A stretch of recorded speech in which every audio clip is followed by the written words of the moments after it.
Hello, welcome to ನಮ್ಮ channel. ಇವತ್ತು quick and healthy recipe ಹೇಗೆ ಮಾಡೋದು ಅಂತ ನೋಡೋಣ. ಇದ್ರ ಹೆಸರು ವೆಜಿಟೇಬಲ್ ಸ್ಯಾಂಡ್ವಿಚ್.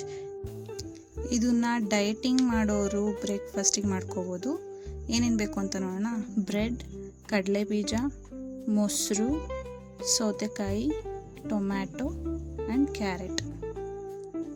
ಮೊದಲಿಗೆ ನಾವು ಸೌತೆಕಾಯಿನ 2 ಸೈಡ್ ಕಟ್ ಮಾಡ್ಕೊಂಡು ಅದರಲ್ಲಿ ಬರೋ ಕಹಿ ಅಂಶನ ತೆಗೆದು ಕ್ಲೀನಾಗಿ ಎರ್ಕೋಬೇಕು. ಹಾಗೆ ಕ್ಯಾರೆಟ್ನೂ ಎರ್ಕೋಬೇಕು. ಎಲ್ಲ ಎರ್ದು ಕ್ಲೀನಾಗಿ ತೊಳ್ಕೊಬೇಕು. ಸೌತೆಕಾಯಿ ತುಂಬ ಸಣ್ಣಗೆ ಹೆಚ್ಚಬೇಕು ಅಂದರೆ ಈ ಟೆಕ್ನಿಕ್ ಯೂಸ್ ಮಾಡಿ, ಆದರೆ ಕೈಗೆ ಚಾಕು ಬೀಳುತ್ತೆ, ಹುಷಾರಾಗಿ ಮಾಡಿ.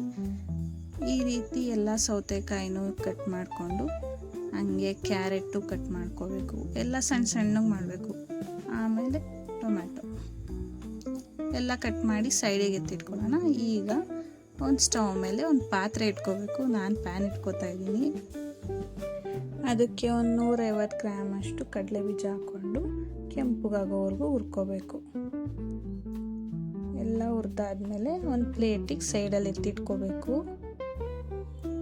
ಇವಾಗ ಅದೇ ಪ್ಯಾನ್ ಮೇಲೆ ಸ್ವಲ್ಪ ತುಪ್ಪ ಸವರ್ಕೊಂಡು ಬ್ರೆಡ್ ಟೋಸ್ಟ್ ಮಾಡ್ಕೊಳಕ್ಕೆ ರೆಡಿ ಮಾಡ್ಕೋಬೇಕು. ನಾನಿಲ್ಲಿ ಯೂಸ್ ಮಾಡ್ತಾ ಇರೋದು ವೀಟ್ ಬ್ರೆಡ್. ಎಲ್ಲ ಬ್ರೆಡ್ಗಳಿಗೂ 2 ಸೈಡ್ ತುಪ್ಪ ಹಚ್ಚಿ ಕ್ಲೀನಾಗಿ ಟೋಸ್ಟ್ ಮಾಡಿ ಸೈಡಲ್ಲಿ ಎತ್ತಿಡಬೇಕು. ಬ್ರೆಡ್ ಟೋಸ್ಟ್ ಎಲ್ಲ ರೆಡಿ ಆದಮೇಲೆ ನಾವು ಕಡಲೆ ಬೀಜ ಹುರಿದಿದ್ವಲ್ಲ, ಅದು ತಣ್ಣಗಾಗಿರುತ್ತೆ. ಅದನ್ನು ಸಿಪ್ಪೆ ಎಲ್ಲ ಹೋಗಿಸ್ಕೊಂಡು ಈ ರೀತಿ ಲೋಟದಲ್ಲೋ ಇಲ್ಲ ಕುಟಾಣಿ ಇದ್ದರೆ ಅದರಲ್ಲಿ ಸ್ವಲ್ಪ ನುಚ್ಚಾಗೋ ಥರ ಮಾಡ್ಕೋಬೇಕು. ಈ ರೀತಿ ಈಗ 90% ಕೆಲಸ ಮುಗೀತು. ಇವಾಗ ನಾವು ಏನೇನು ರೆಡಿ ಮಾಡ್ಕೊಂಡಿದ್ವಿ ಅದನ್ನೆಲ್ಲ ಮಿಕ್ಸ್ ಮಾಡೋ ಟೈಮ್. ಸ್ವಲ್ಪ ರುಚಿ ತಕ್ಕನ ಉಪ್ಪು ಹಾಕ್ಕೊಂಡು ತರಕಾರಿನೆಲ್ಲ ಮಿಕ್ಸ್ ಮಾಡ್ಕೋಬೇಕು. ಅದಾದಮೇಲೆ ಕಡಲೆ ಬೀಜ ಹುರಿದಿಟ್ಕೊಂಡಿದ್ದಷ್ಟನ್ನು ಹಾಕೋಬೇಕು.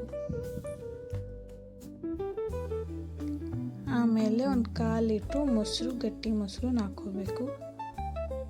ಇದು ತುಂಬಾ ಟೇಸ್ಟ್ ಕೊಡುತ್ತೆ.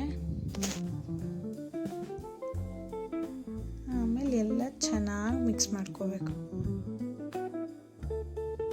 ಎಲ್ಲ ಮಿಕ್ಸ್ ಆದಮೇಲೆ ಇವಾಗ ಪ್ರೆಸೆಂಟೇಷನ್ ಟೈಮ್. ಫಸ್ಟ್ಗೆ ಬ್ರೆಡ್ ಟೋಸ್ಟ್ನ ಅರೇಂಜ್ ಮಾಡಿಕೊಂಡು ಅದರ ಮೇಲೆ ನಾವೇನು ಸಲಾಡ್ ಮಾಡ್ಕೊಂಡಿದ್ವಿ ಅದನ್ನು ಮೇಲೆ ಇಟ್ಟರೆ ವೆಜಿಟೇಬಲ್ ಸ್ಯಾಂಡ್ವಿಚ್ ರೆಡಿ. ಇವಾಗ ಟೇಸ್ಟ್ ಹೆಂಗಿದೆ ಅಂತ ನೋಡೋಣ.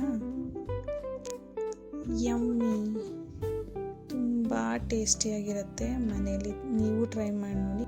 ಇದೇ ರೀತಿ ಒಳ್ಳೊಳ್ಳೆ ರೆಸಿಪಿಗೋಸ್ಕರ ನಮ್ಮ ಚಾನಲ್ನ ಸಬ್ಸ್ಕ್ರೈಬ್ ಆಗಿ. Thank you so much for watching. ಜೈ ಶ್ರೀ ಕೃಷ್ಣ.